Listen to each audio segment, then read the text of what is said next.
एक महान social reformer, एक एजुकेशनिस्ट, म्यूजिक कंपोजर, ऐसा गायक, पोएट और पेंटर, ऐसा फिलोसोफर, प्रोलिफिक राइटर। हाँ, आज बात करेंगे रविंद्रनाथ टैगोर की। आज उनका जन्मदिन। गुरुदेव के नाम से नहीं जानते, कवि गुरु या विश्व कवि, बंगाली शेक्सपियर। कौन थे रविंद्रनाथ टैगोर? नमस्कार, विवेक बिंद्रा बोल रहा हूं, फाउंडर एंड सीईओ बड़ा बिजनेस.com।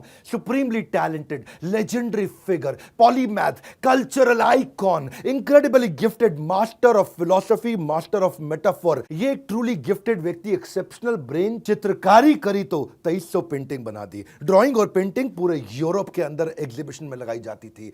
ये जबकि ऑफ बीट स्ट्रेंज कलर लगाते थे तो लोगों को पता चला इनको लाल और हरे कलर में अंतर नजर नहीं आता, कलर ब्लाइंड थे। जब कहानियां लिखी तो ऐसी कहानियां लिखी कि आज भी उनके नॉवल से इंस्पायर होकर के बॉलीवुड मूवीज बनाता है। ट्रैवलिंग का शौक था, अपने समय में 35 कंट्री घूम करके आ गए। भाई साहब, उस समय 35 कंट्री बोल रहे हैं, आपको घूमना कठिन हुआ करता था। 7 मई 1861, आज ही के दिन 161 साल पहले रविंद्रनाथ टैगोर का जन्म हुआ था। रिच रूट्स, हाईली इंटेलेक्चुअल परिवार। ऐसा परिवार देश में 10 परिवार रहे होंगे शायद उस समय ऐसे। इतनी वेल ऑफ ठाकुर फैमिली में इनका जन्म हुआ था।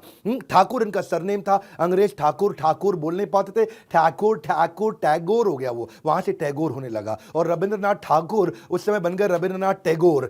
ये क्योंकि बहुत अमीर परिवार से थे, इनको नौकर चाकर ने पाल के बड़ा किया, इसलिए उसको बोलते थे, रेस्ड बाय सर्वेंट्स को बोलते थे सर्वोक्रेसी, यानी कि रूल्स ऑफ द सर्वेंट। इनके जो दादाजी थे ना, द्वारकानाथ टैगोर। द्वारकानाथ टैगोर कौन थे? ये बड़े बिजनेस ओरिएंटेड थे। ये उस समय भारत के सबसे अमीर 2-3-4 लोगों में से थे। Banking, insurance, coal mining, silk, इनके बड़े बिजनेसेस थे। राजा राम मोहन रॉय के ये मित्र हुआ करते थे। और इनके जो पिता थे, उनका बिजनेस में इंटरेस्ट नहीं था, बड़े आध्यात्मिक व्यक्ति हुआ करते थे। इनको 12 साल की उम्र में जर्नी ऑफ सेल्फ डिस्कवरी के लिए ले गए।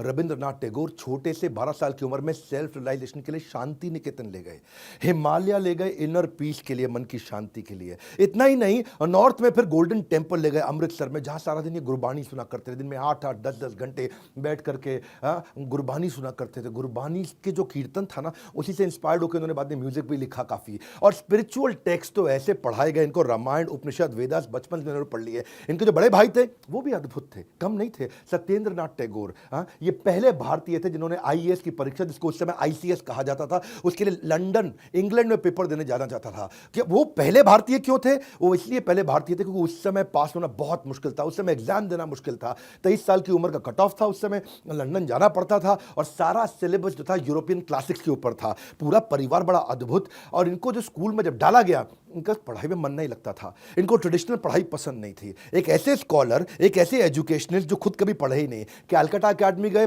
टीचर से मार पड़ती थी, स्कूल छोड़ दिया। ओरिएंटल सेमिनरी गए, वहां से भी स्कूल छोड़ दिया। सेंट जेवियर्स गए, पढ़ाई में बिल्कुल मन नहीं लगा, टीचरों से मार खाई, स्कूल छोड़ दिया। रविंद्रनाथ टैगोर के जो बड़े भाई हेमेंद्रनाथ टैगोर, उन्होंने इनको फिर होम स्कूलिंग कराई। ये पहले पॉपुलर प्रोडक्ट थे होम स्कूलिंग के। आज होम स्कूलिंग बहुत पॉपुलर हो रहा है, घर पे ही बैठा के science, math, social science, astronomy, Sanskrit, history, modern science सब पढ़ा दिया इनको। लेकिन ये स्पोर्ट्स में बहुत इन्वॉल्व थे, बचपन से जूडो, स्विमिंग, ट्रैकिंग, रेसलिंग सब सीखते थे। और इनफैक्ट जादूनाथ भट्टाचार्य, जिन्होंने वंदे मातरम उसकी जो ट्यून सेट करी थी, वही जादूनाथ भट्टाचार्य इनको घर पे आके म्यूजिक सिखाते थे। 1878 में आगे चल के लंदन में लॉ की पढ़ाई करने गए, वहां से भी ड्रॉप आउट हो गए। ना स्कूल पढ़ा, ना ग्रेजुएशन पढ़ा, ना पोस्ट ग्रेजुएशन पढ़ा, ड्रॉप आउट हो गए। वो अलग बात है। इनके ड्रॉप आउट होने के बाद भी यूनिवर्सिटी कॉलेज ऑफ लंदन इनके नाम पे आज भी कॉम्पिटिटिव लिटरेचर की सीरीज आज भी पढ़ाता है। और ये आगे चल करके ऑक्सफोर्ड यूनिवर्सिटी ने इनको डॉक्टरेट भी दिया था। मैं इनका जो पढ़ाई का तरीका है ना, इसको क्या बोलते हैं, पढ़ो वो जो आपके पसंद का हो, जो आपके काम का हो, जिससे आप आगे बढ़ सको। वो मत पढ़ो जो सबके सब स्कूल में पढ़ा रहे हैं, कॉलेज में पढ़ा रहे हो, क्योंकि सब बैरिस्टर बन रहे हैं तो मैं भी बन जाऊं। नहीं, मैं यही चाहता हूं कि आपको वो पढ़ना चाहिए जो आपके गोल स्टेटमेंट को कंट्रीब्यूट करे। एंटरप्रेन्योरशिप, मैं वही सिखाता हूं लोगों के गोल स्टेटमेंट को कंट्रीब्यूट कराने के लिए। इसीलिए मैंने ना बहुत मेहनत करी है, एक ऐसी कम्युनिटी बना दी है मैंने भी। 1 मिनट अपने बारे में भी बात करूंगा। आज बिजनेस की कम्युनिटी, पावरफुल बिजनेस का प्लेटफॉर्म बना है, बड़ा बिजनेस का, free for all, open for all, सबके लिए मास्टर क्लास हो रही है। देश दुनिया के बेस्ट प्रोफेसर, बिलियनर आते हैं, फ्री में सिखाते हैं। सुनो सुनो, मेरी ऐप पेड नहीं है, केवल फ्री ऐप में बहुत कंटेंट आ रहा है। हर ट्यूसडे, थर्सडे, सैटरडे ऐप इसी डाउनलोड करके रख लेना। जानते हो क्यों? क्योंकि फेसबुक, इंस्टाग्राम, टिकटॉक, ये सारी आपकी जिंदगी, आपके दिमाग को खोखला कर रहे हैं। यहां पे आप आओगे ना, ऐसे ऐसे रील्स को ऊपर करोगे, पावरफुल वीडियोस आपको मिलते जाएंगे। हमने ऐसा शॉर्ट वीडियो प्लेटफॉर्म बना दिया, रील को अब इंस्टाग्राम नहीं, बड़ा बिजनेस का ऐप सबने डाउनलोड किया है। नया वर्जन कम्युनिटी ऐप का आपने डाउनलोड नहीं किया? आ जाओ, अभी डाउनलोड करो। रविंद्रनाथ टैगोर की बात कर रहे हैं, उन्हीं की करते हैं। इस समय नोबेल प्राइज जो उनको लिटरेचर में मिला ना, उनकी गीतांजलि जो उनकी पोएम्स थी उसके ऊपर मिला था। 8 साल की उम्र में पोएम लिखनी शुरू कर दी थी उन्होंने। बिल्कुल अद्भुत व्यक्ति, इंद्र तृप्ति से परे। 16 साल के, आज उनका जन्मदिन है इसलिए उनको याद कर रहे हैं। 16 साल की उम्र तक तो उन्होंने कमाल कर दी, पहली किताब उन्होंने, पहली कलेक्शन छाप दी। 52 साल की उम्र में उनको नोबेल प्राइज मिला था लिटरेचर में, 1913। ये उस समय सन हुआ करता था। कहते थे कि आप ना समुद्र को केवल दूर से खड़े होकर के देख के पार नहीं कर सकते, समुद्र में तो घुसना पड़ेगा। पहले एशियन थे जिनको नोबेल प्राइज मिला। इनफैक्ट पहले नॉन यूरोपियन थे। यूरोप से पहले पृथ्वी पे अगर किसी को नोबेल प्राइज मिला तो वो थे रविंद्रनाथ टैगोर, हमारे गुरुदेव। हाँ, इनकी सारी राइटिंग्स उपनिषद से इंस्पायर्ड हुआ करती थी। चारुलता, चोकरबाली, काबुली वाला, अतिथि, पोस्टमास्टर, ये तो आज भी मॉडर्न टाइम्स में भी इतने रेलेवेंट है। सारा का सारा बॉलीवुड घुस रहा है, बार बार देखे कि भाई इनकी नॉवल के ऊपर कोई मूवी बना दे क्या। हाँ, अब कब से पहली साइलेंट मूवी बलिदान इन्हीं की नॉवल्स के ऊपर बनी थी। दिलीप कुमार की मिलन 1946 में, घूंघट जो भारत भूषण की मूवी थी, काबुली वाला, डाकघर ये 1965 में। जितना बॉलीवुड उस समय भी उपहार 1971 में, लेकिन विनोद खन्ना और कपाड़िया की मूवी, अस्तित्व, चोकरबाली, और आज भी रविंद्रनाथ टैगोर के ऊपर मूवीज बन रही है, उनकी किताबों के ऊपर मूवीज बन रही है। इनका नोबेल पीस प्राइज एक बार चोरी हो गया था, होने दो चोरी, क्या फर्क पड़ता है। स्वीडिश अकेडमी ने इनको दोबारा अवार्ड दे दिया। हाँ, 2004 की बात कर रहा हूं, ये तो जीवित नहीं थे। स्वीडिश अकेडमी को इतना मानती, इन्होंने कहा कि एक गोल्ड एक सिल्वर 2 बार देते हैं आपको दोबारा से। एक्चुअली क्या है, बंगाल एक अद्भुत राज्य है। बंगाल के अंदर 87% जितने हमारे देश के अकेडमिशियन सारे बंगाल से आए हैं। बंगाली लोग इंटेलिजेंट बहुत होते हैं। 54% इंडिया के साइंटिस्ट बंगाल से आए हैं। 90% पीएचडी स्कॉलर साइंस और टेक्नोलॉजी के बंगाल से आए हैं। ये बंकिम चंद्र चटर्जी, सत्यजीत रे, ये जितने इंटेलेक्चुअल्स थे, अमर्त्य सेन, शेख मुजीबुर रहमान जो कि पहले हमारे राष्ट्रपति रहे, प्रधानमंत्री बांग्लादेश के, श्री चैतन्य महाप्रभु, श्रीमती राधा रानी और कृष्ण के कंबाइंड अवतार, श्रील रूप गोस्वामी, ऐसी भक्ति वेदांत स्वामी श्रील प्रभुपाद जो कि इस्कॉन के संस्थापक आचार्य भी थे, नेताजी सुभाष चंद्र बोस, ईश्वर चंद्र विद्यासागर, राजा राम मोहन रॉय, स्वामी विवेकानंद। हाँ, बंगाल के अंदर एंटरप्रेन्योरशिप कमा, पर इंटेलिजेंस हाईएस्ट लेवल की हमारे देश को दे रहा है। रविंद्रनाथ टैगोर ने एक विश्व भारती यूनिवर्सिटी बनाई आगे चल के, शांति निकेतन, वेस्ट बंगाल में। पर्पस क्या था, कन्वेंशनल पढ़ाई को चैलेंज कर देंगे। हाँ, ये जो लिख करके किताब में पढ़ाया जाता है वो नहीं चाहिए, हमारे को फील्ड में पढ़ाई चाहिए। उसी के लिए उन्होंने विश्व भारती यूनिवर्सिटी बनाई। और ये जो विश्व भारती यूनिवर्सिटी थी, इसी से ही अमर्त्य सेन आए, इसी से सत्यजीत रे आए, इसी से इंदिरा गांधी आई। देश के कई इंटेलिजेंट लोगों को यहां से जन्म मिला है। इन्होंने अपना सारा पैसा नोबेल पीस प्राइज का इसी स्कूल को बनाने में लगा दिया था। हाँ, यहाँ पे अच्छा, इतना इनसे अंग्रेज भी इंस्पायर्ड हुआ करते थे कि किंग जॉर्ज जो इंग्लैंड के थे, उन्होंने नाइटहुड की उपाधि दी, नाइटेड कर दिया इनको 1915 में। लिटरेचर में जो उनका कॉन्ट्रीब्यूशन था उसके लिए। वो अलग बात है, जलियांवाला बाग का जब मैसाकर हुआ तो उन्होंने अपनी सर की उपाधि, नाइटहुड की उपाधि अंग्रेजों को वापस कर दी, बोला नहीं चाहिए तुमसे। और ज्यादातर लोग जानते हैं कि रविंद्रनाथ टैगोर ने 2 नेशनल एंथम लिखे। जन गण मन 1911 में उन्होंने लिखा था, जो हमारे देश का है। आमार सोनार बांग्ला, ये बांग्लादेश का 1905 में उन्होंने लिखा था। लेकिन ज्यादातर लोगों को नहीं पता कि श्रीलंका का मठा, श्रीलंका मठा, ये भी इन्हीं से इंस्पायर्ड निकला। यानी कि इनके पास कंट्रीब्यूशन है 3 नेशनल एंथम के, इंडिया, बांग्लादेश और श्रीलंका। जब गाने लिखे तो 2232 लिख दिए, और ऐसे लिख दिए कि पूरा का पूरा Hindustani classical music, Gurbani, inherent folk music of Bengal सब अंदर डाल दिया इन्होंने। ताल जब पढ़ते थे, ताल को सीखा तो बोला ये ताल तो कम है, 6 नई ताल क्रिएट कर दी इन्होंने, जिसको बोलते हैं कर्नाटक ताल। कर्नाटक ताल इंस्पायर्ड होकर के 6 नई ताल इन्होंने बना दी, क्योंकि कहते हैं कि जो एग्जिस्टिंग ताल है वो जस्टिस क्रिएट नहीं कर पा रही है। जो लेजेंड थे ना, इनके देहांत के बाद भी आज, अच्छा, स्वामी विवेकानंद उस समय में रविंद्र संगीत कभी कभी इनको गाते हुए देखा जाया करता था। स्वामी इतना पसंद करते थे रविंद्र संगीत। बंगाल में ऐसा है जैसे शेक्सपियर का इंपैक्ट अंग्रेजी पे रहा है। वाइड वैरायटी ऑफ इमोशन है, ऐसा संगीत बनाते थे, अमीर से अमीर, गरीब से गरीब, वो सबको अपना इमोशन उसके अंदर दिखाई पड़ता था। एक गंगा के अंदर नाविक और एक बड़ा पूंजीपति, सब इनके गाने गाया करते थे। इलिटरेट विलेजर से लेकर के एक बड़े से बड़ा लिटरेट इंटेलेक्चुअल स्कॉलर। रविंद्र संगीत जो है ना, बंगाली इंडस्ट्री को और बॉलीवुड इंडस्ट्री को 76 साल हो गए उनको शरीर छोड़े हुए, लेकिन आज भी तेरे मेरे मिलन की ये रहना, जो अभिमान मूवी का गाना, वो 73 का है। लेकिन उसके बाद छू कर मेरे मन को किया तूने क्या इशारा, या फिर क्या था, एकला चलो रे, हाँ, जोरी तोरे डाक सुने को ना आसबे तो अबे एकला चलो। इतना इंस्पायरिंग संगीत इन्होंने दिया है। जोरी तोरे डाक सुने क्यों ना आशे तो बे एकला चलो रे।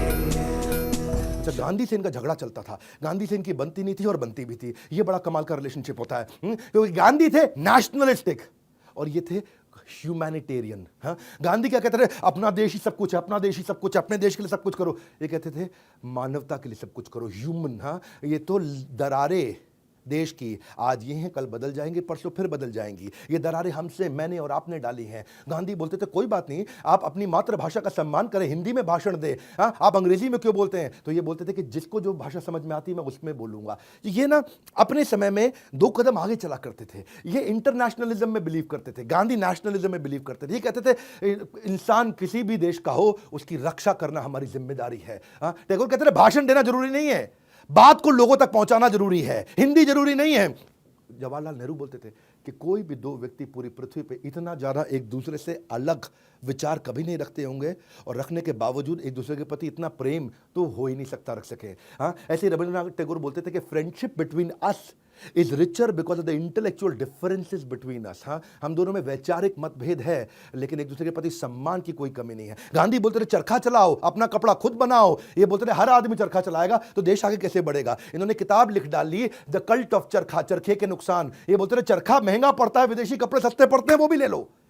तो अब वो कहते थे कि भाई कोई मुझे पता है मेरी बातों का बुरा लगेगा, हाँ, लोगों को बुरा लगेगा, लेकिन मैं चाहता हूं कि हम इन चीज़ों से बहुत आगे निकल जाएं। हाँ, गांधी कहते थे पूरा अपने विदेशी कपड़ों को आग लगा दो, खादी पहनो, विदेशी कपड़ों को बहिष्कार करो। ये कहते थे विदेशी कपड़े पहनने में समस्या नहीं है, मेरे को यहाँ पे इस समय माइक्रो एंटरप्रेन्योरशिप चलाना, ट्रेडर चाहिए, डिस्ट्रीब्यूटर चाहिए, मुझे होलसेलर चाहिए, जो सब के सब माल बेचेंगे उनको भी कमाना है। इन्होंने एक ऐसे लिख दिया था, शुद्धोपाय, स्ट्रगल ऑफ इंडियन ट्रेडर्स कैसे स्ट्रगल करेंगे। तो ये मल्टीनेशनलिज्म, ग्लोबलाइजेशन के अंदर बिलीव किया करते थे। टैगोर और गांधी दोनों जाइंट थिंकर थे, मॉडर्न इंडिया के। दोनों इंस्पिरेशन लेते थे इसी भारत से, लेकिन दोनों अलग प्रकार से सोचते थे और एक दूसरे के प्रति प्रेम भी रखते थे। 1934 में गांधी जो नेपाल बॉर्डर पे जो अर्थक्वेक आया ना, तो गांधी बोले ये अर्थक्वेक पता है क्यों आया?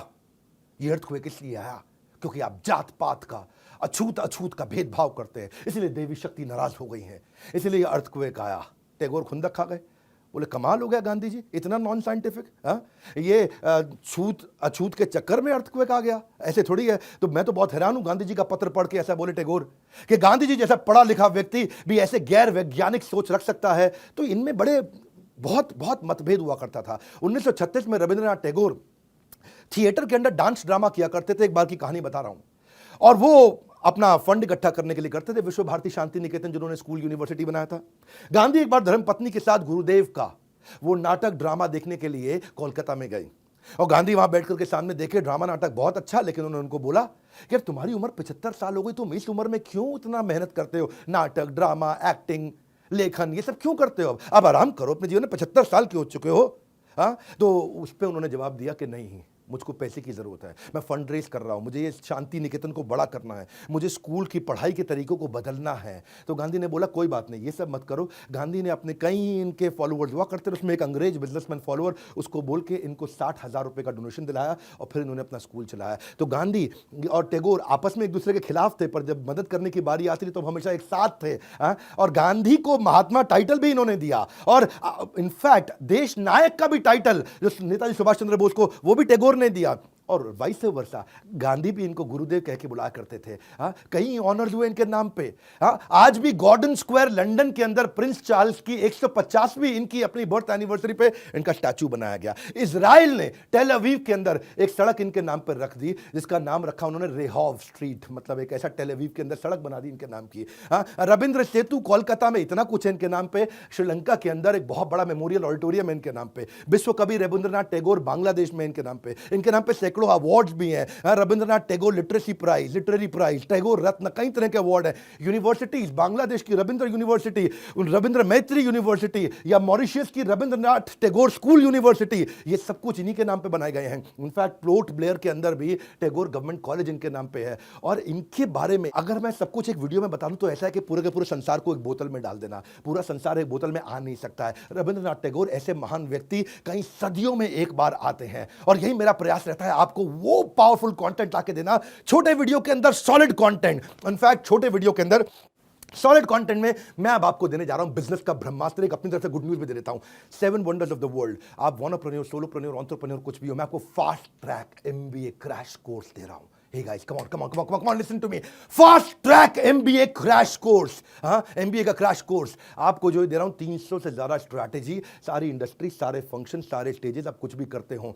सेल्स की 100 स्ट्रैटेजी, स्ट्रैटेजिक एग्जीक्यूशन की 20 स्ट्रैटेजी, रिटेल की 100 स्ट्रैटेजी, मार्केटिंग की 40 स्ट्रैटेजी, लीडरशिप की 30 स्ट्रैटेजी, पीक परफॉर्मेंस और प्रोडक्टिविटी की 50 strategy, idiot proof, failure proof, risk proof, ऐसी स्ट्रैटेजी दे रहा हूँ। और ये सब कुछ मैं आपको दे रहा हूँ मनी बैक गारंटी के साथ में। स्टार्टअप की 20 स्ट्रैटेजी, बिजनेस ऑपरेशन की 20 स्ट्रैटेजी, आपका 100% रिस्क रिवर्स कर दिया केवल 2999, 2999 रुपए, 2999 रुपए, 2999। और नहीं पसंद आए फोन करो, पैसे वापस ले लो 48 घंटे में वापस। कोई टेंशन नहीं लेने का।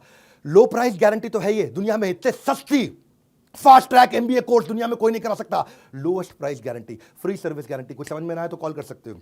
रिप्लेसमेंट गारंटी, ये पसंद नहीं है इसकी जगह कुछ और ले सकते हो। मनी बैक गारंटी, सब गारंटीज का बाप होता है मनी बैक गारंटी। पैसा ही वापस ले लो। अब पड़े हो किस चक्कर में, कोई नहीं है टक्कर में। आपका पूरा रिस्क खत्म कर दिया है मैंने। 2999 के अंदर 48 घंटे में पूरा पैसा वापस, इजी और रिस्क फ्री कर दिया। आप अनसेटिस्फाइड नहीं, ले लो वापस। कैसे पता लगा इसके बारे में? और मेरे साथ आज इस पूरा वीडियो को देखने के लिए आपका धन्यवाद। नीचे कमेंट बॉक्स में बताइए और किसका वीडियो देखना चाहेंगे। और रविंद्रनाथ टैगोर जी को उनके जन्म दिवस पे, उनके आविर्भाव दिवस पे आज उनको बधाई दीजिए। नीचे कमेंट बॉक्स में उनके बारे में लिखिए। खड़ा होकर के पूरे फॉर्म में चुका हूं भाई साहब आग लगाने के लिए। इस वीडियो को सब तक शेयर कर दीजिए। बंगालीज के प्राइड, भारतवर्ष के प्राइड, पृथ्वी के प्राइड श्री गुरुदेव रविंद्रनाथ टैगोर हमारे साथ जुड़े रहने के लिए, वीडियो को शेयर करने के लिए आप सबका हृदय की गहराई से प्रेम पूर्वक बहुत बहुत धन्यवाद।